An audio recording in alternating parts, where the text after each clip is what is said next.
तर सगळ्यांना नमस्कार. माझं नाव निशांत विरंजन आहे आणि मी एम्स नागपूरचा एम-बी-बी-एस कोर्सच्या अंतिम वर्षाचा विद्यार्थी आहे. आजचा आपला टॉपिक आहे organic chemistry, some basic principles and techniques. आता हे जे आपलं चॅप्टर आहे ते ऑर्गॅनिक केमिस्ट्री जे आपला पार्ट आहे केमिस्ट्रीचा, जे आपला विभाग असते ऑर्गॅनिक केमिस्ट्री. आपले 3 विभाग असतात. एक राहते आपलं फिजिकल केमिस्ट्री. फिजिकल केमिस्ट्रीमध्ये मुख्यतः आपले कॅल्क्युलेशन्स राहतात. मग दुसरं आपलं राहते इनऑर्गॅनिक केमिस्ट्री. ही जी इनऑर्गॅनिक केमिस्ट्री आहे, याच्यामध्ये आपले थिअरेटिकल ॲस्पेक्ट जास्ती राहतात. म्हणजे आपल्याला ते लक्षात ठेवावं लागतात आणि जास्ती आपले कॅल्क्युलेशन किंवा मेकॅनिझम तसे नाही राहतात. फक्त फॅक्ट्स राहतात आणि ते जे आपले फॅक्ट्स आहे, ते आपल्याला लक्षात ठेवावे लागते आणि तेच आपले सरळ-सरळ प्रश्न आपल्याला विचारतात ते परीक्षामध्ये. मग जे तिसरं आपला पार्ट असते ते आपलं असते ऑर्गॅनिक केमिस्ट्री. आता ऑर्गॅनिक केमिस्ट्री आपलं असं एक विभाग आहे, की तिथे आपण जितके रिएक्शन्स आहे, जितके रिएक्शन्स होतात आणि केमिकल जे मेकॅनिझम आहे, ते आपण समजू शकतो आणि जास्ती आपल्याला असं रट्टा नाही मारावं लागते. ठीक आहे? चला, तर आता आपण सगळ्यात पहिले हे बघू, की आपल्याला ह्या चॅप्टरमध्ये कोणते-कोणते ऑब्जेक्टिव्हज कव्हर करायचे आहेत. ठीक आहे? चला, हे चॅप्टर वाचल्यानंतर आपण बघू, की आपलं जे कार्बन असते, कार्बनची आपल्याला माहिती आहे, की व्हॅलेन्सी किती असते? 4. आता ही जी टेट्रा व्हॅलेन्सी आहे कार्बनची, त्याचे काय-काय कारण आहे ते आपण समजू एकदा. आणि जे ऑर्गॅनिक मॉलिक्युल्सचे आपले शेप्स राहतात, ते कसे ओरिएंटेड राहतात स्पेस टाईममध्ये, त्याचे काय-काय कारण आहे ते आपण बघू एकदा. ठीक आहे? मग आपण काय करू, जे ऑर्गॅनिक मॉलिक्युल्स आहेत, ऑर्गॅनिक मॉलिक्युल्सचे स्ट्रक्चर्स आहे ते आपण लिहू. म्हणजे वेगळे-वेगळे आपले प्रकारचे स्ट्रक्चर्स असतात. तर कसं आपण लिहू शकतो त्या ऑर्गॅनिक मॉलिक्युल्सला, तर त्यांचे आपण स्ट्रक्चर्स बघू एकदा. ठीक आहे? मग आपण ऑर्गॅनिक कंपाउंड जे आहे त्यांना आपण क्लासिफाय करू. ठीक आहे? की त्यांचं क्लासिफिकेशन कसं असते, काय बेसिस राहते क्लासिफिकेशनचा, ते सगळं आपल्याला बघायचं आहे. मग जे आपले कंपाउंड्स आहेत, ते कंपाउंड्सचं नावं आपण ठेवू according to IUPAC system of nomenclature आणि त्यांचं नाव आहे, ते नावापासून आपण त्यांचे स्ट्रक्चर्स पण डिराईव्ह करू. म्हणजे आपल्याला फक्त नाव पाहिजे आणि मग आपण स्ट्रक्चर्स पण काढू शकतो त्याच्याने. ठीक आहे? मग नेक्स्ट आपलं कोणतं येईल, की कोणतीही जे ऑर्गॅनिक रिएक्शनचा मेकॅनिझम आहे, त्याचं काय कन्सेप्ट असते, ते आपल्याला समजायला लागेल. कारण की हे आपलं बेसिक राहते, की कोणतीही रिएक्शन जर आहे ऑर्गॅनिक रिएक्शन, त्याच्यामध्ये कोणते-कोणते चेंजेस होत आहे, ते आपण बघू शकतो. मग जे इलेक्ट्रॉन डिस्प्लेसमेंट्स आहे, इलेक्ट्रॉनचे डिस्प्लेसमेंट आहे, त्यांचं कसं इन्फ्लुअन्स राहते, किती इन्फ्लुअन्स राहते, काय मॅग्निट्यूड राहते आणि कोणावर जे आपले स्ट्रक्चर आहे आणि रिएक्टिव्हिटी आहे ऑर्गॅनिक कंपाउंड्सची, तर ते आपल्याला बघायचं आहे, की इलेक्ट्रॉनिक डिस्प्लेसमेंटचा काय आपला इन्फ्लुअन्स आहे. ठीक आहे? मग आपण जितके आपले ऑर्गॅनिक रिएक्शन्स आहेत, त्यांचे जे टाइप्स आहेत, त्यांना आपण समजू, त्यांना रिकॉग्नाइज करू, की हे जे टाइप्स असतात ते कोणते-कोणते असतात. मग एकदा आपले हे बेसिक कन्सेप्ट पूर्ण झाले, मग आपण जे ऑर्गॅनिक कंपाउंड्स आहे, त्यांचे प्युरिफिकेशनसाठी म्हणजे त्यांना अजून आपल्याला शुद्ध करायचं आहे. तर हे शुद्ध कसं करायचं? त्यांच्यासाठी आपल्याजवळ टेक्निक्स असतात आणि हे जे टेक्निक्स आहे, ते आपल्याला बघावं लागेल. ठीक आहे? आणि एकदा हे झालं, मग आपण जे ऑर्गॅनिक कंपाउंड साठी आपण क्वालिटेटिव्ह एनालिसिस करतो. आता हे जे क्वालिटेटिव्ह एनालिसिस आहे, याचा अर्थ काय आहे, की ते किती शुद्ध आहे आणि किती त्याच्यामध्ये एलिमेंट्स आहेत. ठीक आहे?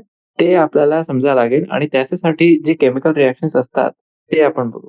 मग एकदा आपला क्वालिटेटिव्ह एनालिसिस झालं, मग आपण बघू कोणते-कोणते प्रिन्सिपल्स आहे क्वांटिटेटिव्ह एनालिसिसमध्ये ऑर्गॅनिक कंपाउंड. ठीक आहे?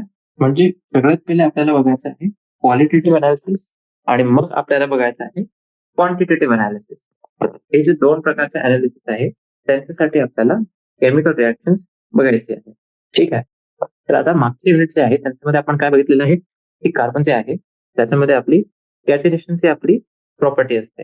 हे जे आपली कॅटिनेशनची प्रॉपर्टी आहे, त्याच्यामुळे आपलं काय होते, ते आपले कोव्हॅलंट फॉर्म्स जे आहेत, ते बनवतात. कोव्हॅलंट बॉन्ड्स आणि हे जे कोव्हॅलंट बॉन्ड्स आहेत, हे आपले दुसरे कार्बन जे ॲटम्स आहेत, त्यांच्यासोबत ते बनवतात. आता हे जे आपले कोव्हॅलंट बॉन्ड आहे, ते दुसरे आपले जे एलिमेंट्स आहेत, त्यांचे एलिमेंट्स म्हणजे कोणते कोणते झाले आपले hydrogen, oxygen, nitrogen, sulphur, phosphorus आणि हॅलोजन. हे जितके आपले एलिमेंट्स आहेत त्यांच्यासोबत ते कोव्हॅलंट बॉन्ड बनवते आणि जे आपले रिझल्टिंग कंपाऊंड्स आहे, हे जे रिझल्टिंग कंपाऊंड्स आहे त्यांचा आपण अभ्यास करतो under a separate branch of chemistry. आणि हे जे आपली ब्रांच ऑफ केमिस्ट्री आहे त्याला आपण म्हणतात ऑर्गॅनिक केमिस्ट्री. त्याच्यामध्ये आपल्याला काय बघायचं आहे की हे जे कंपाऊंड आपण बनवत आहोत इन कॉम्बिनेशन विथ कार्बन, त्यांना आपण म्हणतात ऑर्गॅनिक केमिस्ट्री. आणि हे जे आपली युनिट आहे याच्यामध्ये काही काही आपली बेसिक प्रिन्सिपल्स आणि टेक्निक्स असतात अनालिसिस साठी, जे आपल्याला हवे आहे फॉर अंडरस्टँडिंग द फॉर्मेशन आणि प्रॉपर्टीज ऑफ ऑर्गॅनिक कंपाऊंड. ठीक आहे, चला हे आपलं झालं पहिला पार्ट. आता दुसरा पार्ट बघा, याच्यामध्ये आपलं आहे जनरल इंट्रोडक्शन.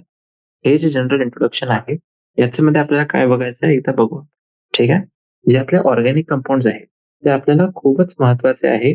जर अर्थवर म्हणजे आपल्या पृथ्वीवर आपल्याला लाईफ जे आहे, जीवन आपल्याला सस्टेन करायचं आहे आणि त्यांच्यामध्ये आपले कॉम्प्लेक्स मॉलिक्युल्स असतात, जसे की आपली जेनेटिक इन्फॉर्मेशन आहे त्याच्यामध्ये डीऑक्सी रायबोन्यूक्लिक ऍसिड.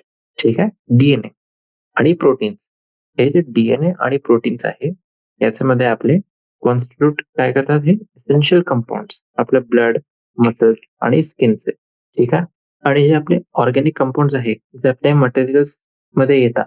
कोणते कोणते मटेरियल्स, जसे की आपले आपले कपडे झाले, फ्युल झाले, पॉलिमर, डाय आणि मेडिसिन्स जे आहे त्यांच्यामध्ये जे असतात ते ऑर्गॅनिक कंपाऊंड, हे सगळे जे आपले कंपाऊंड आहेत त्यांच्यामध्ये येतात.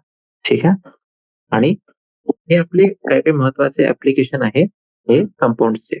आता जे आपलं विज्ञान आहे ऑर्गॅनिक केमिस्ट्रीचा, ते 200 वर्षचा आपला झाले. त्याला 1780 मध्ये जे की आपले केमिस्ट होते त्यांनी डिस्टिंग्विश केला की जे आपले ऑर्गॅनिक कंपाऊंड आपल्याला भेटतात प्लांट्स आणि अॅनिमल्स पासून, आणि इनऑर्गॅनिक कंपाऊंड जे आपण मिनरल सोर्सेस पासून बनवतो. मिनरल सोर्सेसचे अर्थ काय असते? मिनरल सोर्सेस म्हणजे ते जे आपले वेगळे मेटल्स राहतात, नॉन मेटल्स राहतात. ठीक आहे, मग बर्झिलियस आपले एक सायंटिस्ट होते. हे जे बर्झिलियस आहे एक स्वेडिश केमिस्ट होते. त्यांनी काय प्रपोज केलं की एक व्हायटल फोर्स जे आहे ते व्हायटल फोर्स आपली रिस्पॉन्सिबल आहे ऑर्गॅनिक कंपाऊंड बनवण्यासाठी. पण हे जे नोशन आहे 1780 मध्ये ते जे आला होता त्याला आपण रिजेक्ट केला 1828 मध्ये, जेव्हा अजून एक आपले सायंटिस्ट आले. कोणते? F volar. हे जे एफ वोलर आहे यांनी काय केलं, एक ऑर्गॅनिक कंपाऊंड सिंथेसाइज केला. कोणता कंपाऊंड होता तो? युरिया. आणि इनऑर्गॅनिक कंपाऊंड पासून त्याला सिंथेसाइज केलेला आहे. आणि जे कंपाऊंड होतं इनऑर्गॅनिक त्याचं नाव काय होतं? Ammonium cyanate. ठीक आहे, NH4CNO. त्याला आपण जर हीट देतात तर ते कशामध्ये कन्वर्ट होते? NH2CONH2. जे NH4CNO आहे ते आपला अमोनियम सायनेट आहे आणि जे NH2CONH2 आहे ते आपलं आहे युरिया. ठीक आहे, मग जे आपला ऍसिटिक ऍसिड असते, ऍसिटिक ऍसिडचा जे आपला सिंथेसिस होता ते कोणी केला होता? कोल्बेनी. आणि कोणत्या वर्षमध्ये केला होता? 1845. आणि जे मिथेन होता, मिथेनचा केला होता बर्थे होल्टने. हे जे बर्थे होल्ट आहे हे 1800, आणि त्यांनी काय आपल्याला दाखवलं की ऑर्गॅनिक कंपाऊंड जे आहे ते आपण इनऑर्गॅनिक सोर्सेस पासून पण बनवू शकतो एक लॅबोरेटरीमध्ये. ठीक आहे, मग जे डेव्हलपमेंट झाला आपला electronic theory of covalent bonding, त्यांनी ऑर्गॅनिक केमिस्ट्रीला त्याचं जे आपला आता मॉडर्न शेप आहे त्याच्यामध्ये त्याला खूप कन्वर्ट केलेला आहे, खूपच मदत केलेली आहे त्यात. ठीक आहे, चला मग आता एक हे आपलं झालं बेसिक जनरल इंट्रोडक्शन. आता आपल्याला काय बघायचं आहे 8.2 मध्ये बघा, टेट्रा व्हॅलेन्स ऑफ कार्बन. म्हणजे जे आपले 4 व्हॅलेन्स पोझिशन्स राहतात कार्बनचे ते बघायचे आहे, आणि त्याच्याने आपण कसं शेप्स बघू शकतो ऑर्गॅनिक कंपाऊंडचे. ठीक आहे, शेप्स बघा आता कार्बन कंपाऊंडचे. जी आपली नॉलेज आहे फंडामेंटल कॉन्सेप्टची, मॉलिक्युलर स्ट्रक्चर्सचे आपण बघितलेले होते, जे फंडामेंटल कॉन्सेप्ट आहे त्याची नॉलेज आपल्याला आहे. त्याच्याने आपण समजू शकतो आणि प्रेडिक्ट पण करू शकतो जे ऑर्गॅनिक कंपाऊंडचे आपली प्रॉपर्टीज राहतात त्यांना. आणि हे आपल्याला माहिती आहे की जे कार्बनचं टेट्राव्हॅलन्स आहे आणि कोव्हॅलंट बॉन्डचं फॉर्मेशन आहे ते आपण कसं सांगू शकतो in terms of its electronic configuration. ठीक आहे. आणि जे हायब्रिडायझेशन आहे एस आणि पी ऑर्बिटलचा. आता आपण हे पण रिकॉल करू शकतो की जे फॉर्मेशन आहे आणि शेप ऑफ मॉलिक्युल्स आहे, जसं की मिथेन झाला, इथिन आणि इथाइन, म्हणजे CH4, C2H4 आणि C2H2. हे आपण समजू शकतो इन टर्म्स ऑफ कोणते कोणते आपले हायब्रिड ऑर्बिटल्स आहेत. ते CH4 मध्ये आहे sp3, C2H4 मध्ये आहे sp2 आणि जे C2H2 आहे त्याच्यामध्ये आपलं आहे sp हायब्रिड ऑर्बिटल्स. आणि हे कार्बन ॲटम्स आहे ते रिस्पेक्टिव्ह मॉलिक्युल्स मध्ये. आणि हे आपण ते चॅप्टर मध्ये पण बघितलेलं होतं की जे आपलं हायब्रिडायझेशन आहे ते आपला बॉन्ड लेंथ आणि जे बॉन्ड एन्थॅल्पी असते ते दोघांनाच ते इन्फ्लुएन्स करते. म्हणजे कसं करते, त्यांची स्ट्रेंथ जे आहे कंपाऊंड्स मध्ये त्याच्याने ते त्यांना इन्फ्लुएन्स करते. जे sp हायब्रिड ऑर्बिटल आहे त्याच्यामध्ये जास्ती s कॅरेक्टर आहे आणि म्हणूनच ते जास्ती जवळ आहे न्यूक्लियसचे आणि शॉर्टर आणि स्ट्रॉंगर बॉन्ड बनवते दॅन sp3 हायब्रिड ऑर्बिटल. ठीक आहे. जे sp2 हायब्रिड ऑर्बिटल आहे ते इंटरमिडिएट आहे s कॅरेक्टर मध्ये sp आणि sp3 च्या मधात. आणि म्हणूनच जी लेंथ आणि एन्थॅल्पी आहे बॉन्ड्सची जे ते बनवते ते पण आपले इंटरमिडिएट आहे हे दोघांच्या मधात. ठीक आहे. आणि जे चेंज इन हायब्रिडायझेशन आहे हे चेंज इन हायब्रिडायझेशन कार्बनची जी इलेक्ट्रोनेगेटिव्हिटी आहे त्याला अफेक्ट पण करते. ठीक आहे. आणि जितकं जास्त आपला एस कॅरेक्टर राहील हायब्रिड ऑर्बिटल्सचा तेवढं जास्ती आपली इलेक्ट्रोनेगेटिव्हिटी राहील. म्हणूनच एक जे कार्बन ॲटम आहे त्याच्यामध्ये एक sp हायब्रिड ऑर्बिटल आहे 50% एस कॅरेक्टर आणि ते जास्ती इलेक्ट्रोनेगेटिव्ह आहे कम्पेअर्ड टू जे आपली sp2 किंवा sp3 हायब्रिड ऑर्बिटल्स यांच्यामध्ये असतात. ठीक आहे. हे जे आपलं रिलेटिव्ह इलेक्ट्रोनेगेटिव्हिटी आहे ते आपली कशामध्ये रिफ्लेक्टेड होते, खूप सारे जे फिजिकल आणि केमिकल प्रॉपर्टीज राहतात, जे मॉलिक्युल्स आहेत त्यांचे, त्याच्यासोबत हे आपण बघू शकतो. चला, हे एक झालं. आता नेक्स्ट बघा, जे आपले पाय बॉन्ड्स असतात, हे जे आपले पाय बॉन्ड्स आहे हे पाय बॉन्डचे आपल्याला काही काही कॅरेक्टरिस्टिक फीचर्स आपल्याला बघायचे आहे. ठीक आहे. पाय बॉन्ड फॉर्मेशन मध्ये जे पॅरल ओरिएंटेशन आहे दोन पी ऑर्बिटल्सच्या ऑन ऍडजस्टंट ॲटम्स ते हवी आहे आपल्याला एक प्रॉपर साइडवाइज ओव्हरलॅपसाठी. आता CH2 डबल बॉन्ड CH2 हे जे मॉलिक्युल आहे याच्यामध्ये जितके आपले एलिमेंट्स आहे ते आपले सेम प्लेन मध्ये व्हायला पाहिजे. ठीक आहे. जे पी ऑर्बिटल्स आहेत ते आपले म्युच्युअली पॅरलल राहतात आणि दोघे जे आपले पी ऑर्बिटल्स आहे ते परपेंडिक्युलर आहे to the plane of molecule. Rotation जेव्हा आपण करतो एक CH2 फ्रॅगमेंटचा विथ रिस्पेक्ट टू अदर ते आपलं इंटरफेअर करते maximum overlap of p orbital सोबत. ठीक आहे. आणि म्हणूनच असं जे रोटेशन आहे about carbon carbon double bond ते आपला रेस्ट्रिक्ट होऊन जाते. म्हणजे इलेक्ट्रॉन चार्ज क्लाउड आहे पाय बॉन्डचा ते आपलं कुठे राहते, अबव आणि below the plane of bonding atoms. ठीक आहे. याच्याने आपल्याला काय होते, जे इलेक्ट्रॉन्स आहे ते आपले इझिली अवेलेबल आहे अटॅकिंग रिएजंट्सला. आणि इन जनरल जर आपल्याला बघायचं आहे तर पाय बॉन्ड जे असतात त्यांच्यामध्ये सगळ्यात जास्ती आपले रिॲक्टिव्ह सेंटर्स राहतात ते मॉलिक्युल्स मध्ये. आणि हे जे मॉलिक्युल त्यांच्यामध्ये मल्टिपल बॉन्ड्स आहेत. ठीक आहे. आता नेक्स्ट आपण बघू एक सॅम्पल प्रॉब्लेम. हे जे सॅम्पल प्रॉब्लेम आहे ते आपलं आहे 8.1. 8.1 मध्ये बघा किती आपल्याला सिग्मा आणि पाय बॉन्ड्स पाहिजे, म्हणजे किती आहे त्या मॉलिक्युल्स मध्ये ते आपल्याला सांगायचं आहे. पहिला आपला मॉलिक्युल आहे CH triple bond C bond CH double bond CH CH3. आणि दुसरं जे आपलं मॉलिक्युल आहे ते कोणतं आहे, असंच आहे पण CH2 double bond C double bond CH CH3. तर ए मध्ये किती आहे, सिग्मा कार्बन कार्बन बॉन्ड्स किती आहे, 4. कार्बन आणि हायड्रोजन मध्ये सिग्मा बॉन्ड्स किती आहे, 6. आणि पाय बॉन्ड जे आहे कार्बन कार्बन मध्ये ते आहे 1. कार्बन ट्रिपल बॉन्ड कार्बन याच्यामध्ये पाय बॉन्ड किती आहे, 2. आणि तसंच आपलं बी साठी. ठीक आहे. हे झाले आपले सिग्मा बॉन्ड्स किती राहतात आणि पाय बॉन्ड्स किती राहतात. मग बघा आपल्याला हे सांगायचं आहे की हे जितके इथे कंपाऊंड दिलेले आहे हे कंपाऊंड मध्ये प्रत्येक कंपाऊंड मध्ये जे कार्बन आहे त्याचा टाइप ऑफ हायब्रिडायझेशन कसं आहे. ठीक आहे. CH3Cl CH3Cl मध्ये जे कार्बनचं हायब्रिडायझेशन आहे ते किती आहे, sp3. मग आपलं झालं CH3 2 टाइम्स CO. याच्यामध्ये sp3 आहे आणि sp2. जे CH3 वाला आहे त्याच्यामध्ये sp3 आहे आणि जे सी डबल बॉन्ड म्हणजे CO आहे त्याच्यामध्ये sp2 आहे. ठीक आहे. मग आपल्या इथे CH3CN. हे जे CH3CN आहे याच्यामध्ये आपला कसं आहे sp3 आहे एक कार्बनचा आणि जे आपलं दुसरा कार्बन आहे हे वाला जे नायट्रोजन सोबत अटॅच्ड आहे त्याचं हायब्रिडायझेशन आहे sp हायब्रिडायझेशन. ठीक आहे. मग डी वाला बघा. डी वाल्यामध्ये HCONH2. ठीक आहे. याच्यामध्ये जे कार्बनचं आहे ते किती आहे sp2 हायब्रिडायझेशन. मग ई वाला प्रॉब्लेम बघा. CH3CH डबल बॉन्ड CH तर एक आपल्याला माहिती आहे CH3 वाला कोणता आहे sp3 आहे. CH आणि CH जे आहे ते आपले sp2 आहे आणि एक जे कार्बन ट्रिपल बॉन्ड सोबत आहे नायट्रोजन सोबत त्याचं किती आहे sp हायब्रिडायझेशन. बरोबर. चला हे 2 झाले. आता तिसरा प्रॉब्लेम बघा.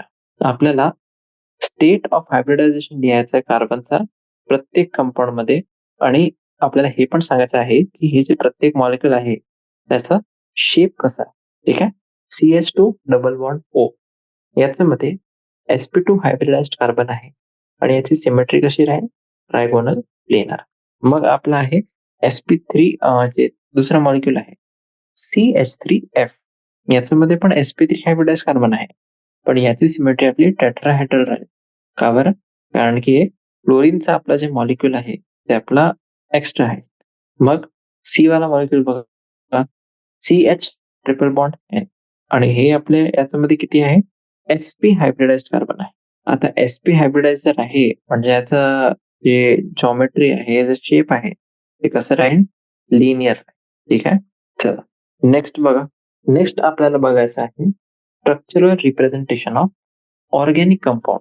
जे आपले ऑर्गॅनिक कंपाऊंड आहे त्यांचं आपल्याला स्ट्रक्चरल रिप्रेझेंटेशन बघायचं आहे की त्यांना आपण कसं स्ट्रक्चरनी रिप्रेझेंट करतो. आणि जे आपला पहिल्या त्याच्यामध्ये सब टॉपिक आहे ते कोणतं आहे कम्प्लीट कंडेन्स्ड आणि बॉन्ड लाईन स्ट्रक्चरल फॉर्म्युला. कोणतं आहे कम्प्लीट आहे कंडेन्स्ड आहे आणि बॉन्ड लाईन. बॉन्ड लाईनचे जे आपले स्ट्रक्चरल फॉर्म्युलाज असतात ते आपल्याला सांगायचे आहे. जे स्ट्रक्चर्स राहतात ऑर्गॅनिक कंपाऊंडचे त्यांना आपण खूप साऱ्या प्रकारांनी डेपिक्ट करू शकतो. एक आहे आपलं लुईस स्ट्रक्चर किंवा डॉट स्ट्रक्चर. मग डॅश स्ट्रक्चर. मग आपलं कोणतं राहते कंडेन्स स्ट्रक्चर आणि एक राहते बॉन्ड लाईन स्ट्रक्चर. हे जे आपले जितके हे आहे ते आपले काही काही स्पेसिफिक टाइप्स आहे यांचे. जे आपले लुईस स्ट्रक्चर आहे त्यांना आपण सिम्प्लिफाय करू शकतो.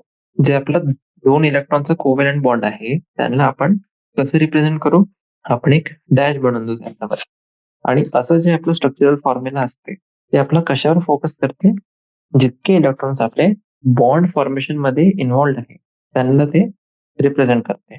सिंगल जर डॅश आहे त्याचा अर्थ काय असते की एक सिंगल बॉन्ड आहे. डबल डॅश म्हणजे डबल बॉन्ड आहे आणि ट्रिपल डॅश जर कुठे आहे तर ते आपला ट्रिपल बॉन्ड आपल्याला सांगते. ठीक आहे. लोन पेअर ऑफ इलेक्ट्रॉन जर आहे वर त्याचं एक्झाम्पल काय आहे ऑक्सिजन नायट्रोजन सल्फर हॅलोजन ते आपण दाखवू शकतात आणि आपण तसं म्हटलं आपल्या चॉईसवर आहे ते आपल्याला दाखवायचं आहे तर आपण दाखवू शकतो. जर नाही दाखवायचं आहे ते पण आपलं व्हॅलिड आहे.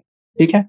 म्हणूनच जे आपलं इथेन आहे इथेन म्हणजे C2H6 इथिन आहे C2H4 आणि जे इथाईन आहे C2H2 आणि मग दुसरा आपला कोणता मॉलिक्युल आहे मेथेनॉल. मेथेनॉल आपला आहे CH3OH. ठीक आहे. यांना आपण रिप्रेझेंट करू शकतो जे आपले स्ट्रक्चरल फॉर्म्युलाज खालती दिलेले आहेत त्याचे. आणि हे जे रिप्रेझेंटेशन आहे जे आपण आता खालती बघू ते आपले काय म्हणतात आपण त्यांना कम्प्लीट स्ट्रक्चरल फॉर्म्युला. ठीक आहे. इथेन बघा इथेन मध्ये 2 कार्बन आणि 6 हायड्रोजन आहे. इथिन मध्ये डबल बॉन्ड येते एक आणि 4 हायड्रोजन तिथे राहील. इथाईन मध्ये ट्रिपल बॉन्ड आहे. कार्बन कार्बन ट्रिपल बॉन्ड आहे त्यांच्यामध्ये. मग आपलं आहे मेथेनॉल.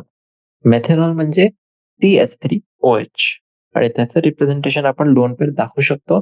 जर आपल्याला नाही दाखवायचं आहे तसं पण आपण ठेवू शकतो त्यांना. ठीक आहे. हे जे स्ट्रक्चरल फॉर्म्युलाज आहे यांना अजून आपण ॲब्रिव्हिएट करू शकतो. आपण काय करू काही काही डॅशेस किंवा सगळे जितके आपले डॅशेस आहेत त्यांना आपण ओमिट करू जे आपले कोव्हॅलंट बॉन्डला रिप्रेझेंट करतात आणि आपण काय इंडिकेट करू जितके आपले आयडेंटिकल ग्रुप्स आहे ते एक ॲटमनी अटॅच जे आहे त्यांना आपण एक सबस्क्रिप्टनी आपण रिप्रेझेंट करू. ठीक आहे. आणि हे जे आपलं एक्सप्रेशन जे आपण आता येईल आपला कोणत्याही कंपाऊंडचा त्याला आपण काय म्हणतो? कंडेन्स्ड स्ट्रक्चरल फॉर्म्युला म्हणतो. ठीक आहे. म्हणूनच इथेन, इथाईन, इथीन आणि मेथनॉल त्यांना आपण कसं लिहू शकतो? CH3CH3 इथेन झालं. CH2 double bond CH2 ethene झाला.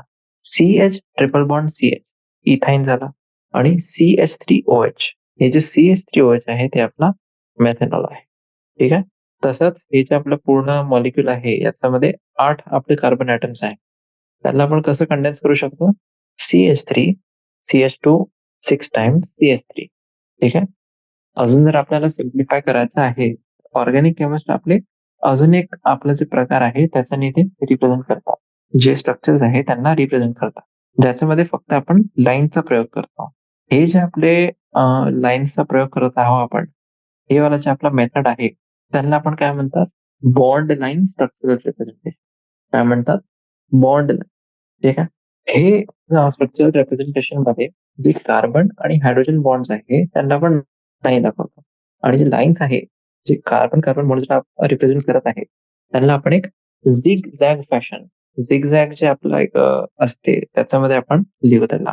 आणि कोणते कोणते आयटम्स असे आहेत जे आपण स्पेसिफिकली लिहितो याच्यामध्ये, तर ते आहे आपले ऑक्सिजन, क्लोरीन, नायट्रोजन आणि असे एलिमेंट्स.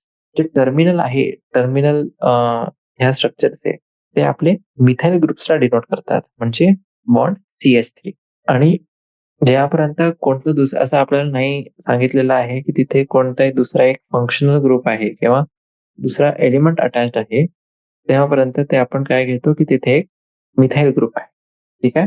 आणि जे आपला लाईन जंक्शन्स आहेत, ते आपले कार्बन ॲटम्सला डिनोट करतात, जे अप्रोप्रिएट नंबर ऑफ हायड्रोजननी बॉन्डेड आहे. ज्याच्याने आपलं काय होईल, जे कार्बन ॲटम्सची व्हॅलेन्सी आहे, ते सॅटिस्फाय होईल. बरोबर? चला, काही-काही जे आपले एक्झाम्पल्स आहेत, ते आपले रिप्रेझेंट केलेले आहेत इथे. बघ, 3-मिथाइल ऑक्टेन याचे कोणते-कोणते आपले फॉर्म्स आहेत, ज्याच्याने आपण यांना सांगू शकतो. एक आहे आपला CH3CH2CH CH3 CH2CH2CH2CH2CH3. एक हे झालं आपला बेसिक स्ट्रक्चरल फॉर्म्युला. मग आपल्याला बघायचं आहे, की जे आपले बॉन्ड लाईन फॉर्म्युला आहे, याच्यामध्ये आपण असं लिहितो नाही कार्बन-कार्बन, फक्त असं काढतो. जसं की कसं आपण लिहूया आता 1, 2, 3, 4, 5, 6, 7 असं.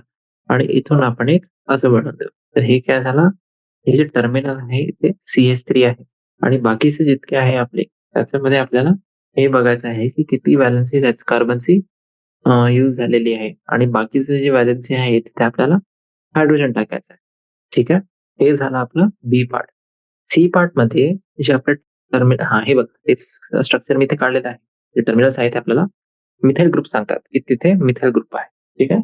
आणि अजून कोणते-कोणते वेज आहेत? 2 ब्रोमोब्युटेन हे जे 2 ब्रोमोब्युटेन आहे, याला आपल्याला रिप्रेझेंट करायचं आहे. त्याच्यासाठी कोणते-कोणते आपल्याजवळ वेज असतात.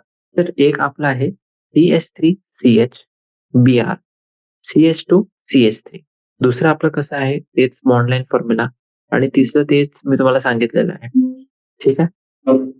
मग बघा इथे आता आपण बघू सायक्लिक कंपाऊंडसाठी. जे आपले सायक्लिक कंपाऊंड आहे जितके त्याच्यामध्ये बॉन्ड लाईन फॉर्म्युला आपण कसं दाखवतात ते आपल्याला बघायचं आहे. एक आपला आहे सायक्लोप्रोपेन. प्रोपेन म्हणजे 3 कार्बन ॲटम्स आहे आणि सायक्लो आहे. म्हणजे याचं रिप्रेझेंटेशन कसं राहील हे बघा, हे वाला डायग्राम. आणि जर आपल्याला कार्बन, हायड्रोजन असे सिम्बॉल्स त्यांचं नाही लिहायचे आहे. मग आपण फक्त असं लिहू. ठीक आहे. मग आपली सायक्लोपेंटेन आणि क्लोरोसायक्लोहेक्सेन. सायक्लोहेक्सेन आहे आणि क्लोरीन ॲटम पण आहे. जसं की इथे आहे. ठीक आहे. चला. तर हे आता समजलं तुम्हाला, की जे आपण स्ट्रक्चरल रिप्रेझेंटेशन करतो, ते आपण कसं करतो? कोणत्या प्रकाराने आपण करतो आणि अजून कसं-कसं आपण करू शकतो त्यांना. ठीक आहे. आता हे जितके आपले कंडेन्स्ड फॉर्म्युलाज आहेत, प्रत्येकला आपल्याला एक्सपांड करायचं आहे त्यांचे कंप्लीट स्ट्रक्चरल फॉर्म्युला मध्ये. जे आपलं पहिलं आहे ते कोणतं आहे? CH3CH2CO CH2CH3. दुसरा आपला आहे CH3CH double bond CH CH2 3 times CH3. ठीक आहे. आणि याला जर आपण एक्सपांड करू, कंप्लीट स्ट्रक्चरल फॉर्म्युला सांगितलेला आहे ते. तर हे स्ट्रक्चरल फॉर्म्युला आपण कसा लिहितो? CH3 CH2 C double bond O. ठीक आहे. CH2 CH3. मग आपल्याला बघायचं आहे जे दुसरं आहे. एक आहे CH3CH डबल बॉन्ड CH. तर हे जे मॉलिक्यूल आहे याच्यामध्ये ठीक आहे. तर याच्यामध्ये पण आपल्याला CH डबल बॉन्ड CH. ठीक आहे. हे झालं. हे बेसिक होतं आपलं. मग 8.5 बघायचं आता. 8.5 जे आहे 8.5 प्रॉब्लेम मध्ये प्रत्येक कंपाऊंडसाठी आपल्याला कंडेन्स्ड फॉर्म्युला लिहायचा आहे आणि त्यांचे जे बॉन्ड लाईन फॉर्म्युलाज आहे ते पण आपल्याला लिहायचे आहे. ठीक आहे. जसं की एक आहे याच्यामध्ये खूप सारे कार्बन आपण बघू शकतो. हे जे आपले कार्बन आहे तिथे एक OH ग्रुप पण आहे आणि दुसरा आपला मॉलिक्यूल बघा N triple bond C CH OH C triple bond N. ठीक आहे. मग सोल्युशन बघ. सोल्युशन आपलं आहे कंडेन्स्ड फॉर्म्युला बघा कसं लिहू आपण. आता जितके आपले जे स्पीशीज आहे ते रिपीट होत आहे जसं की त्या प्लस CH2 हे जे आपला CH2 पार्ट रिपीट होत आहे ते कितीदा रिपीट होत आहे इथे 3 वेळा. तर ते आपण लिहू OH च्या नंतर. मग CH CH3 CH CH3 2 time असं आपल्याला लिहावं लागते जे कंडेन्स फॉर्म्युला आहे. आणि जे आपला दुसरा मॉलिक्यूल आहे त्याच्यामध्ये आपण कसं लिहू शकतो OH कार्बन सोबत CH सोबत अटॅच आहे आणि जे दोन CN चे आपले सायनाइड जे आपले मॉलिक्युल्स आहेत ते आपले अटॅच्ड आहे. ठीक आहे. मग एक हे झाला आपला कंडेन्स्ड फॉर्म्युला आणि दुसरा आहे bond line formula. Bond line जे फॉर्म्युला आहे त्याच्यामध्ये आपल्याला बघायचं आहे एक साइडवर आपला OH ग्रुप अटॅच आहे आणि एक जे तीन दुसरा आपला मॉलिक्यूल बघा एक कार्बन मधात आहे आणि जे बाकी जे तीन आपले कंपाऊंड्स आहे जे आपले स्पीशीज आहे ते कोणती आहे एक आहे OH मग एक आहे आपली CN आणि दुसरी आहे पण CN. ठीक आहे. मग 8.6 बघा जे 8.6 जे आपला प्रॉब्लेम आहे याच्यामध्ये आपल्याला प्रत्येक बॉन्ड लाईन फॉर्म्युला जे आहे ते आपल्याला त्याच्यामध्ये लिहायचं आहे सगळे जे ऍटम्स आहे ते दाखवायसाठी म्हणजे कार्बन आणि हायड्रोजन याच्यामध्ये इन्क्लुडेड आहे. ठीक आहे. जसं की इथे बघा एक जे आपला पहिला आहे त्याच्यामध्ये आपण सायक्लोहेक्झेन बघू शकतो आणि ते कशाने अटॅच्ड आहे एक जे आपलं प्रोपेन आहे त्याच्याने अटॅच्ड आहे आणि त्याचं मिडल कार्बन सोबत ते अटॅच्ड आहे. ठीक आहे. म्हणजे कार्बन कार्बन असे हे बघा जे आपला अटॅक याच्यामध्ये फॉर्म्युलामध्ये बघू शकता तुम्ही फक्त एक्सपांड केलं काही नाही. दुसरा बघा दुसरा पण खूप सोपंच आहे ते तुम्ही लिहू शकता असं. ठीक आहे. हे जे टर्मिनल वाले आहे ते आपले राहील CH3 आणि जे इथे टर्मिनलचं आहे ते पण आपलं राहील CH3. आता हे मला इंटरेस्टिंग आहे हे मला जे आहे ना ते बघा याच्यामध्ये काय आहे इथे बनवतो मी इथे एक कार्बन आहे आणि इथे एक कार्बन आहे. इथे आता 3 व्हॅलेन्सी पूर्ण झाली याची म्हणजे अजून एक हायड्रोजन लागतं आपल्याला. इथे 3 इथे झाले आणि एक इथे झाला तर याच्यासाठी आपल्याला अजून काही नाही पाहिजे. CH2 इथे C आणि हे CH3 इथे एक OH ग्रुप आहे फक्त. ठीक आहे. तर हे तसं झालं आपलं. आता डी वाला मॉलिक्यूल बघा डी वाला जे आपला एलिमेंट जे कंपाऊंड आहे त्याच्यामध्ये 2 प्रोपेनचे जे मॉलिक्युल्स आहे ते मधात आपले जोडलेले आहे फक्त अजून काही नाही. ठीक आहे. चला हे जे डायग्राम होते इथे आता बघू शकता तुम्ही जे आपण काढलेलं होतं इथे. ठीक आहे. सोपं आहे अजून काहीच असं आपलं हे नाही कठीण नाही आहे याच्यामध्ये याच्यासाठी आपलं आता कठीण नंतर येईल. हे आपला फक्त बेसिक साठी हे चॅप्टर आहे. ठीक आहे. जे आपलं 3 डिमेन्शनल स्ट्रक्चर आहे ऑर्गॅनिक मॉलिक्युल्सचा त्यांना आपण कसं रिप्रेझेंट करू शकतो पेपरवर आपण त्यांना जर रिप्रेझेंट करायचं आहे तर आपण काय करू काही काही कन्व्हेन्शनलचा प्रयोग करू आपण. जसं की एक्झाम्पलसाठी आपण एक सॉलिड आणि डॅश्ड वेज फॉर्म्युला जे असते त्याचा आपण प्रयोग करू. जे 3D इमेज आहे मॉलिक्युलचे एक 2 डिमेन्शनल पिक्चर पासून ते आपण परसिव्ह करू शकतो म्हणजे ते आपण असं बघू शकतो ते आपल्याला तसं दिसतंय. ठीक आहे. हे फॉर्म्युलाज मध्ये जे सॉलिड वेज आहे त्याचा आपण प्रयोग करतो टू इंडिकेट अ बॉन्ड. एक बॉन्ड इंडिकेट करायसाठी जे आपला पेपरचा जे प्लेन आहे त्याच्यापासून ते बाहेर प्रोजेक्ट होत आहे टुवर्ड्स दी ऑब्झर्वर. जे डॅश्ड वेज आहे एक झालं सॉलिड वेज मग दुसरा आहे आपला डॅश्ड वेज. डॅश्ड वेजचा आपण प्रयोग करतो हे बॉन्डला कोणत्या बॉन्डला डिपिक्ट करायसाठी जे out of the plane of paper आहे आणि अवे फ्रॉम द ऑब्झर्वर आहे. जे आपला सॉलिड वेज होता ते टुवर्ड्स द ऑब्झर्वर होता आणि हे वाला जे आहे ते अवे फ्रॉम ऑब्झर्वर आहे. वेजेसला आपण असं दाखवतात अशा प्रमाणे आपण दाखवतात की जे ब्रॉड एंड आहे वेजचा ते आपलं ऑब्झर्वरच्या कडे राहते आणि बॉन्ड ते बॉन्ड जे आपले पेपरचे प्लेन मध्ये लाय करत आहे त्यांना आपण कसं डिपिक्ट करतो, एक नॉर्मल लाईन आपण काढतो फक्त. आणि जे 3D रिप्रेझेंटेशन आहे मिथेन मॉलिक्यूलचा ऑन पेपर, ते आपल्याला दाखवलेलं आहे इथे फिगर 8.1 मध्ये. हे वाला फिगर बघा. हे जे फिगर 8.1 आहे, याच्यामध्ये 2 जे आपले कार्बन हायड्रोजन बॉन्ड्स आहेत, ते आपले in the plane of paper आहे. एक जे बॉन्ड आहे सॉलिड वेज आहे आणि दुसरा आपला डॅश्ड वेज आहे. जे डॅश्ड वेज आहे ते आपला out of the plane of paper आहे आणि अवे फ्रॉम ऑब्झर्वर आहे. आणि जे सॉलिड वेज आहे ते पण आउट ऑफ द प्लेन आहे, पण हे टुवर्ड्स द ऑब्झर्वर आहे. ठीक आहे. आणि जे याला आपण काय म्हणतो, wedge and dash representation of methane. चल, आता अजून एक बघा, मॉलिक्युलर मॉडेल. हे जे आपलं मॉलिक्युलर मॉडेल आहे ते आपले फिजिकल डिव्हाइसेस असतात, ज्यांना आपण एक बेटर व्हिज्युअलायझेशन आणि परसेप्शन साठी आपण यांचा प्रयोग करतो. 3 डिमेन्शनल शेप्सचा. जे ऑर्गॅनिक मॉलिक्युल्स आहे त्यांचे आपले 3 डिमेन्शनल शेप्स असतात. त्यांचे परसेप्शन आणि जास्ती चांगल्याने जे व्हिज्युअलाइज आपण करू त्यांना, त्यांच्यासाठी आपण यांचा प्रयोग करतो. हे जे आहे आपले वूड, प्लास्टिक किंवा मेटलने आपले बनलेले राहतात आणि कमर्शियली पण आपले अवेलेबल आहे. कॉमनली आपले 3 प्रकारचे मॉलिक्युलर मॉडेल्सचा प्रयोग करतात आपण. एक आहे आपला फ्रेमवर्क मॉडेल, दुसरं आहे बॉल अँड स्टिक मॉडेल आणि तिसरं आपलं आहे स्पेस फ्रेम. ठीक आहे. हे 3 प्रकारचे आपले मॉडेल्स आहेत. आता जे फ्रेमवर्क मॉडेल आहे त्याच्यामध्ये बघा, फक्त ते बॉन्ड्स जे आपले एक मॉलिक्युल मध्ये ऍटम्सला कनेक्ट करतात त्यांना आपण दाखवतो आणि ऍटम्सला नाही दाखवत आपण, फक्त जे बॉन्ड्स आहे त्यांना आपण दाखवतो. ठीक आहे. हे मॉडेल आपला कोणत्या फॅक्टरवर एम्फसाइज करते, तर हे आपलं एम्फसाइज करते जे पॅटर्न ऑफ बॉन्ड्स आहे कोणत्याही मॉलिक्युलचा त्याच्यावर एम्फसाइज करते आणि जे साईज आहे ॲटम्सचा त्याला ते इग्नोर करते. ठीक आहे. बॉल आणि स्टिक मॉडेल बघा.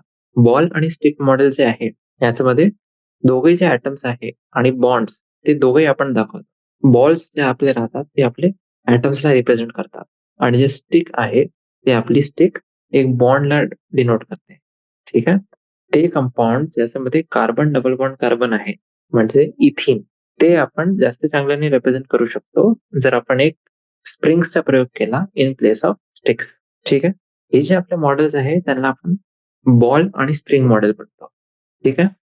आणि जे स्पेस फिलिंग मॉडेल आहे ते कोणत्या फॅक्टरवर एम्फसाइज करते, जे प्रत्येक ॲटमचा बेस्ड ऑन त्याचा वॉन वॉल्स रेडियस. ठीक आहे. हे असं जे आपलं मॉडेल आहे स्पेस फिलिंग मॉडेल, याच्यामध्ये आपण बॉन्ड्स नाही दाखवत. आणि हे वाला जे मॉडेल आहे ते आपल्याला काय कन्वे करते, जे व्हॉल्यूम ऑक्युपाइड आहे by each atom in the molecule. प्रत्येक ॲटम किती व्हॉल्यूम ऑक्युपाय करत आहे त्या मॉलिक्युलमध्ये ते आपल्याला सांगते ते. आणि इन ॲडिशन टू हे वाले जे मॉडेल्स आहे, in addition to these models जे कॉम्प्युटर ग्राफिक्स आहे ते पण आपण त्यांचा प्रयोग करू शकतो मॉलिक्युलर मॉडेलिंग. आता बघा इथे जे आपण 3 मॉडेल्स इथे डिस्कस केले ते सगळे त्यांचे आपले जे स्ट्रक्चर त्यांचं कसं राहते, त्यांचं ओरिएंटेशन कसं राहते ते आपल्याला इथे दिलेलं आहे. एक आहे फ्रेमवर्क मॉडेल, मग आहे बॉल अँड स्टिक मॉडेल आणि एक आहे स्पेस फिलिंग मॉडेल. ठीक आहे. तर आता एकदा हे आपण तिघे जे मॉडेल्स आहेत ते एकदा जर आपण आता कम्पेअर केले, मग याचं नंतरचा आपला टॉपिक जे आहे ते आपला चौथा टॉपिक आहे, जे आपण ऑब्जेक्टिव्हच्या लिस्ट मध्ये बघितलेला होता. ते कोणता टॉपिक होता आपलं, क्लासिफिकेशन ऑफ ऑर्गॅनिक कंपाऊंड. ठीक आहे. जितके आपले ऑर्गॅनिक कंपाऊंड आहेत त्यांना आपल्याला क्लासिफाय करायचं आहे. ठीक आहे. आणि हे जे क्लासिफिकेशन आहे ते कोणत्या फॅक्टरवर आपला डिपेंडेंट आहे ते आपण सांगू शकतो. आता जितके आपले एवढे सारे ऑर्गॅनिक कंपाऊंड आहे आणि त्यांचे किती नंबर, मतलब खूप सारे आपले कंपाऊंड आहेत जे आपण बनवू शकतात. ठीक आहे. तर त्यांनी आपल्याला हे आता नेसेसरी केलेलं आहे. आपण त्यांच्या स्ट्रक्चरच्या बेसिसवर, मी सांगितलेलं होतं ना तुम्हाला की कोणता बेसिस आहे ज्याच्याने आपण यांना क्लासिफाय करतो आपण. तर बेसिस जे आहे ते त्यांचं स्ट्रक्चर्स आहे आणि हे स्ट्रक्चर्स पासून आपण त्यांना क्लासिफाय करू शकतो. ठीक आहे. आता ऑर्गॅनिक कंपाऊंड जे आहेत त्यांना आपण ब्रॉडली कसं क्लासिफाय करतो, एक आहे एक आपला क्लासिफिकेशन असं आहे एसायक्लिक किंवा ओपन चेन कंपाऊंड. ठीक आहे. ते आपले पहिले कंपाऊंड आहे. मग दुसरे आपले आहे सायक्लिक किंवा क्लोज चेन कंपाऊंड. हे आपले दुसरे प्रकारचे मॉलिक्युल्स आहेत. आता जे सायक्लिक किंवा क्लोज्ड चेन कंपाऊंड आहे ज्यांना आपण काय म्हणतात, रिंग कंपाऊंड. हे वाले जे आपले कंपाऊंड आहे त्यांना आपण अजून 2 टाइप्स मध्ये क्लासिफाय करू शकतो. एक आहे आपले ॲलिसायक्लिक कंपाऊंड्स आणि दुसरे आहे एरोमॅटिक कंपाऊंड्स. आता जे ॲलिसायक्लिक कंपाऊंड्स आहे आपले, त्यांना अजून आपण 2 स्पेसिसमध्ये डिव्हाईड करू शकतो. एक आहे आपले होमोसायक्लिक किंवा कार्बोसायक्लिक कंपाऊंड आणि दुसरे आपले कोणते आहे हेटेरोसायक्लिक कंपाऊंड. आता हे जे हेटेरोसायक्लिक कंपाऊंड आहे हे आपले नॉन एरोमॅटिक राहतात. ठीक आहे. तर हे झाले आपले ॲलिसायक्लिक कंपाऊंड. मग आपले दुसरे येतात एरोमॅटिक कंपाऊंड. एरोमॅटिक कंपाऊंड कोणते आहे? तर एरोमॅटिक कंपाऊंड मध्ये आपले आहे मुख्यतः 3. एक आहे आपले बेन्झिनॉइड कंपाऊंड. ठीक आहे, म्हणजे बेन्झीन लाईक. मग आपले येतात नॉन बेन्झिनॉइड कंपाऊंड्स, म्हणजे जे एरोमॅटिक आहे पण ते बेन्झीन सारखे नाही आहे. आणि तिसरे जे आहे आपले ते आपले येतात हेटेरोसायक्लिक एरोमॅटिक कंपाऊंड्स, म्हणजे ते हेटेरोसायक्लिक आहे पण ते एरोमॅटिक पण आहे. ठीक आहे. तर हे झाले आपले हेटेरोसायक्लिक एरोमॅटिक कंपाऊंड्स. आता हे सगळ्यात पहिला आपला प्रकार आहे जे मॉलिक्युल्सचा, ते आपण बघू. ए सायक्लिक किंवा ओपन चेन कंपाऊंड, म्हणजे काहीच असे क्लोज सायकल मध्ये नाही आहे आणि ओपन चेन कंपाऊंड आहे. हे जे मॉलिक्युल्स, हे जे कंपाऊंड आहे आपले, त्यांना आपण ॲलिफॅटिक कंपाऊंड पण म्हणतो आणि यांच्यामध्ये स्ट्रेट किंवा ब्रांच चेन कंपाऊंड असतात. ठीक आहे. एक्झाम्पल साठी तुम्ही बघू शकतात, एक आहे आपले इथेन. इथेन मध्ये आहे CH3CH3. मग आयसोब्युटेन. आयसोब्युटेन मध्ये CH3CH, CH3CH3. ठीक आहे. मग ॲसिटॅल्डिहाइड. आता असं हेच नाही आहे की फक्त कार्बन आणि हायड्रोजन पाहिजे. दुसरे जे आपले एलिमेंट्स आहे ते पण असू शकतात. दुसरे जे ॲटम्स आहे ते पण आपले बॉन्डेड असू शकतात त्याच्यासोबत. जसं की आपलं ॲसिटॅल्डिहाइड झालं. ॲसिटॅल्डिहाइड म्हणजे CH3 carbon, double bond oxygen, hydrogen. ठीक आहे. आणि चौथं जे आहे आपलं ते आहे ॲसिटिक ॲसिड. ॲसिटिक ॲसिड म्हणजे CH3 C double bond O OH. ठीक आहे. चला, तर हे झाले आपले ॲलिफॅटिक कंपाऊंड्स किंवा ओपन चेन कंपाऊंड. आता आपण बघू सायक्लिक कंपाऊंड.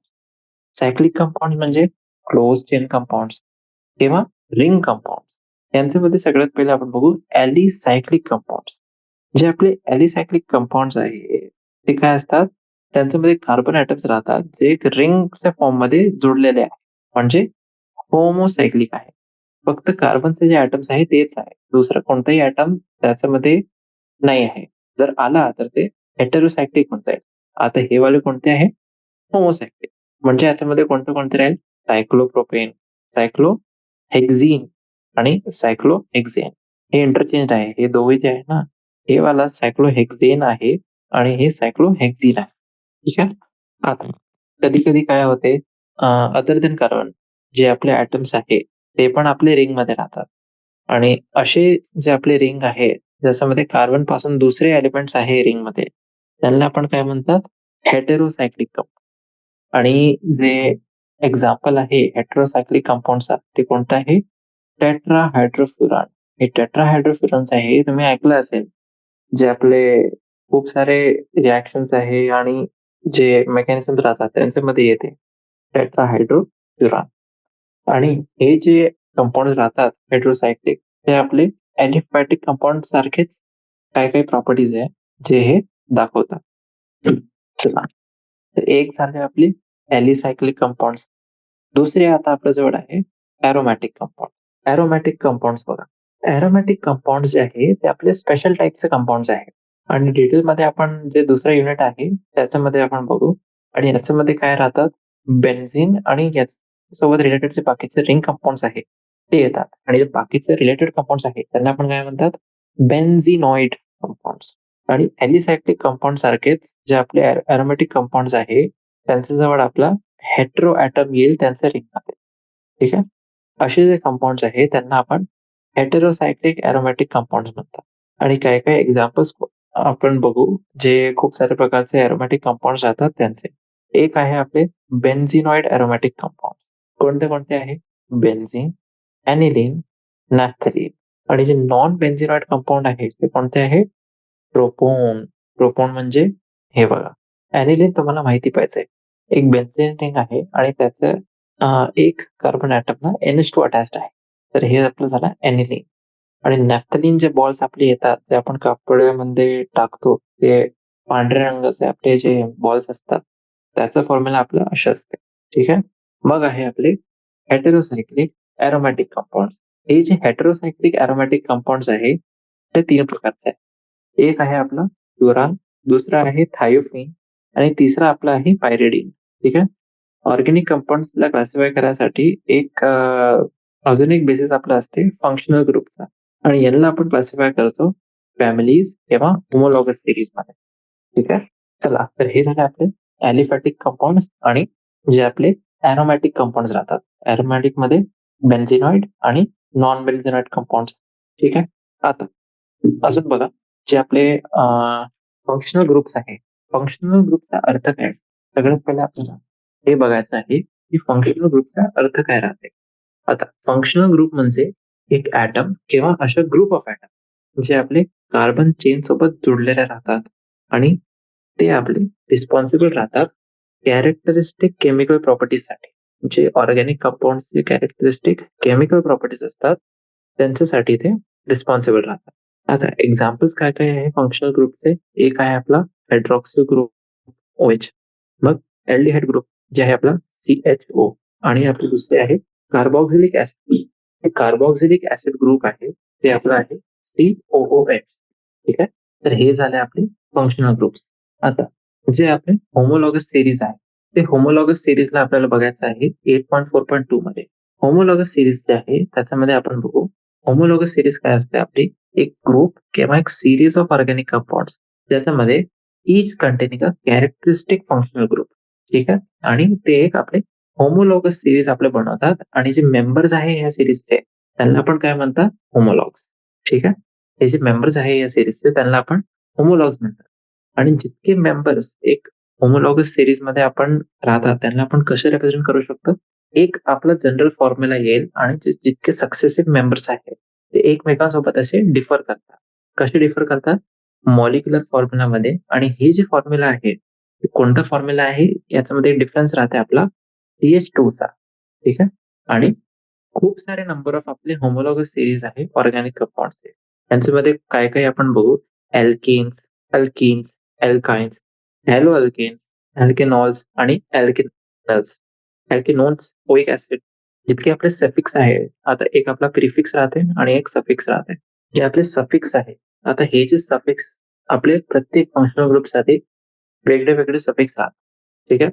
आणि असं पण आपलं पॉसिबल आहे की एक जे कंपाऊंड आहे, तर हे जे आपले कंपाऊंड्स आहे याच्यामध्ये 2 किंवा आयडेंटिकल आपले डिफरंट फंक्शनल ग्रुप्स आहेत आणि याच्यामधून आपले पॉली फंक्शनल ग्रुप जे आहे ते आपल्याला भेटलेले ते. ठीक आहे. नॉमेनक्लेचर जे आहे ऑर्गॅनिक कंपाऊंडचा ते आपल्याला आता बघायचं आहे. ऑर्गॅनिक केमिस्ट्री जे आहे त्याच्यामध्ये आपले मिलियन्स ऑफ खूप सारे आपले कंपाऊंड्स असतात आणि जर आपल्याला क्लिअरली आयडेंटिफाय करायचं आहे आपल्याला, तर आपण एक सिस्टमॅटिक मेथड जे आहे त्याचा प्रयोग करू. आणि हे जे आपलं सिस्टमॅटिक मेथड आहे, हे सिस्टमॅटिक मेथडला आपण काय म्हणतो? International union of pure and applied chemistry. ठीक आहे. IUPAC हे जे फुल फॉर्म आहे IUPAC ते काय आहे आपला? International union of pure and applied chemistry. ठीक आहे. मग हे IUPAC सिस्टम जे होता नॉमेनक्लेचरचा, त्याच्या अगोदर काय होत होता?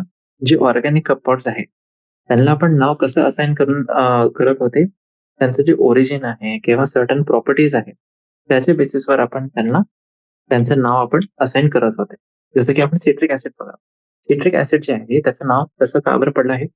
कारण की ते आपल्याला सिट्रस फ्रुट्स मध्ये भेटते. आणि जे ऍसिड आहे ते ऍसिड आपल्याला जे रेड ऍट मध्ये आपल्याला भेटते त्याला आपल्याला काय म्हणतात आपण?